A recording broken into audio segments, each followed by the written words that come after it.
Como você tem se relacionado com o tempo? Agora no mês de agosto, no dia 26 de agosto, nós completamos 6 meses desde a confirmação do primeiro caso de Covid-19 no Brasil. Na próxima semana, dia 20 de setembro, vão se completar 6 meses desde o decreto que declarou a situação de calamidade pública no Brasil. Nesse tempo, vamos considerar então 6 meses desde o início desse período de pandemia. Durante esse tempo, a nossa relação com o tempo foi modificada profundamente em relação ao que era anteriormente.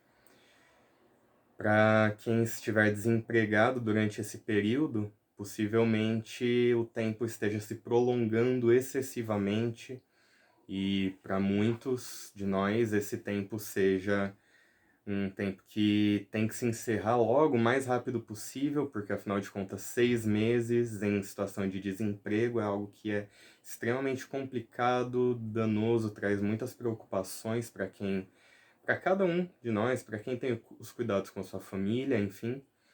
Para quem está empregado, possivelmente esse mesmo período tenha trazido um excesso de atividades, uma sobrecarga de trabalho. E igualmente, a nossa relação com o tempo acaba sendo bastante complicada por essa sensação de que falta tempo suficiente para nós conseguirmos dar conta de tantas demandas. Para ajudar a gente a pensar um pouquinho sobre essa relação nossa com o tempo, eu gostaria de convidar vocês a refletirem agora juntamente comigo no Salmo número 90, um salmo que é atribuído a Moisés, um grande profeta do povo de Israel, que foi aquele que conduziu o povo de Israel para fora da escravidão do Egito, rumo à terra prometida, na qual o povo habitou posteriormente, a terra de Canaã. E esse salmo se inicia com uma afirmação muito profunda.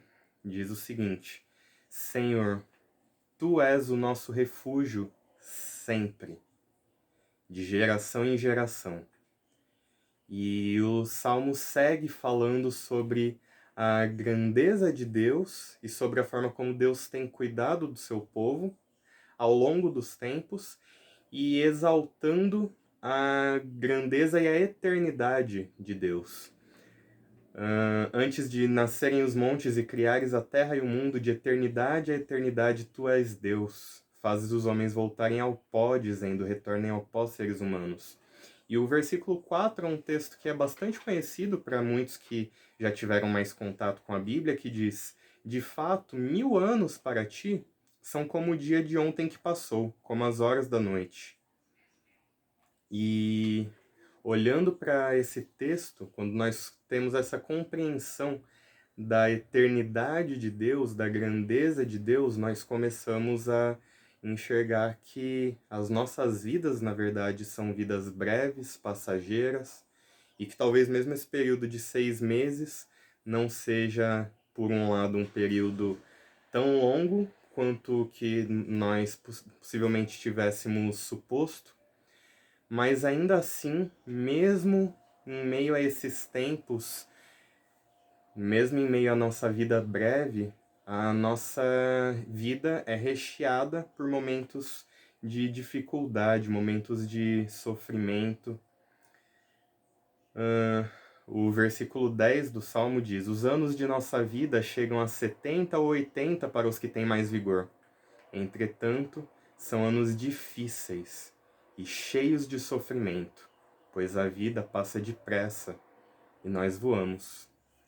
O reconhecimento da grandeza de Deus faz com que nós olhemos para a nossa própria vida e reconheçamos que nós, na verdade, somos pequenos, menores do que muitas vezes nós supomos, do que muitas vezes nós imaginamos, mas essa noção, essa dimensão de como a nossa vida é curta, é breve, faz com que nós acabemos olhando, tendo a nossa atenção chamada para todo o sofrimento que está envolvido na vida ao nosso redor.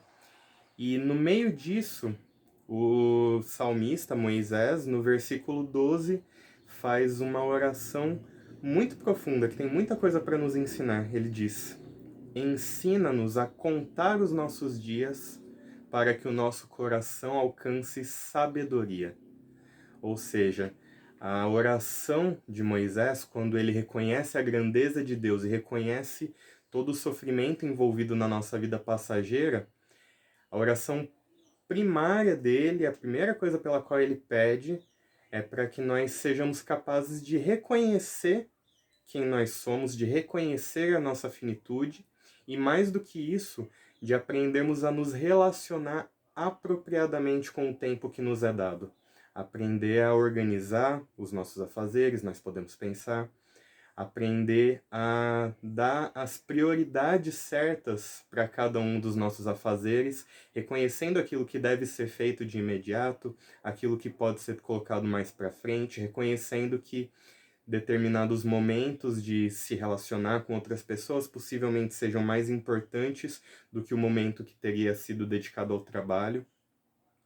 Ensina-nos a contar os nossos dias para que o nosso coração alcance sabedoria. Isso também nos lembra do que o próprio Jesus fala sobre olharmos para cada dia. Ele diz que a cada dia nós temos que nos olhar para as preocupações daquele dia, mas ele fala para que nós busquemos em primeiro lugar o reino de Deus. Ele diz: busquem em primeiro lugar o reino de Deus, a sua justiça, e todas as coisas serão acrescentadas a vocês. Vocês vão ter tudo o restante que vocês precisam. Isso significa, assim, dar uma prioridade, colocar em um lugar de maior importância o reino de Deus e aquilo que Deus espera de nós. Mas isso também pode ser interpretado como iniciar o nosso dia, o primeiro momento do dia, a primeira atividade do dia, sendo um momento de nós buscarmos beber da fonte, que é o próprio Deus, de nós nos conectarmos e buscarmos o sustento e a força para o trabalho no próprio Deus, já no início do dia. Busquem em primeiro lugar o reino de Deus. E voltando para o Salmo 90, ele finaliza com mais um pedido, mais uma oração. Esteja sobre nós a bondade do nosso Deus soberano. Consolida para nós a obra de nossas mãos. Consolida a obra de nossas mãos. Dependendo da tradução, pode estar o termo confirma a obra das nossas mãos, o termo estabelece a obra das nossas mãos. Ou seja, é um pedido, uma oração a Deus para que aquilo que a gente faz não seja simplesmente algo que serve para um momento, que é passageiro, mas que logo, algum tempo depois, não vai mais ter significado, não vai mais ter valor algum. Mas sim para que as nossas ações, os nossos feitos, aquilo que nós somos e a obra das nossas mãos perdurem por toda a eternidade, para que as nossas ações elas não sejam limitadas simplesmente ao tempo dessa nossa vida terrena. E isso é algo que nos faz lembrar de que o convite que o próprio Deus nos faz é para que nós passemos a eternidade ao lado dele, para que nós passemos a eternidade vivendo uma vida cada vez mais plena, mais cheia de alegria, relacionamentos restaurados com os nossos amigos, com os nossos familiares e com o próprio Deus, com todas as pessoas ao nosso redor. Consolida a obra das nossas mãos. Mas eu gostaria de finalizar voltando mais uma vez para o versículo 12, que diz: ensina-nos a contar os nossos dias, para que o nosso coração alcance sabedoria. Se nós somos chamados a nos relacionarmos com Deus e somos chamados para viver ao lado de Deus por toda a eternidade, isso significa viver de uma determinada forma. E a nossa busca deve ser de antecipar esse modo de viver no dia de hoje. Ensina-nos a contar os nossos dias para que alcancemos sabedoria, para que o nosso coração alcance sabedoria. Como fazer isso? Como nós podemos viver de tal maneira a alcançar essa sabedoria, nos relacionando melhor com o tempo? Bom, eu faço convite para que você acompanhe no nosso canal mesmo no YouTube. No domingo, a partir das 10 horas da manhã, nós teremos mais um culto dominical, no qual nós trataremos justamente desse tema, do tempo, da nossa maneira de nos relacionarmos com o tempo. Mas eu gostaria de encerrar com uma oração. Senhor, que o Senhor nos ensine a viver da forma como o Senhor espera de nós.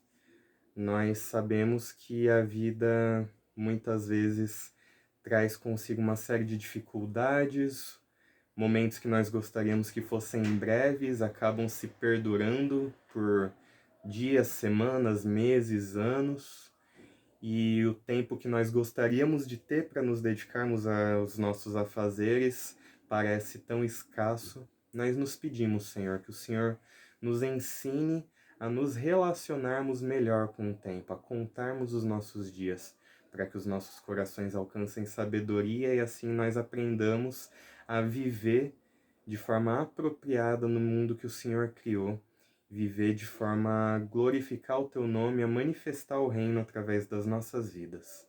É o que te pedimos em nome de Jesus. Amém.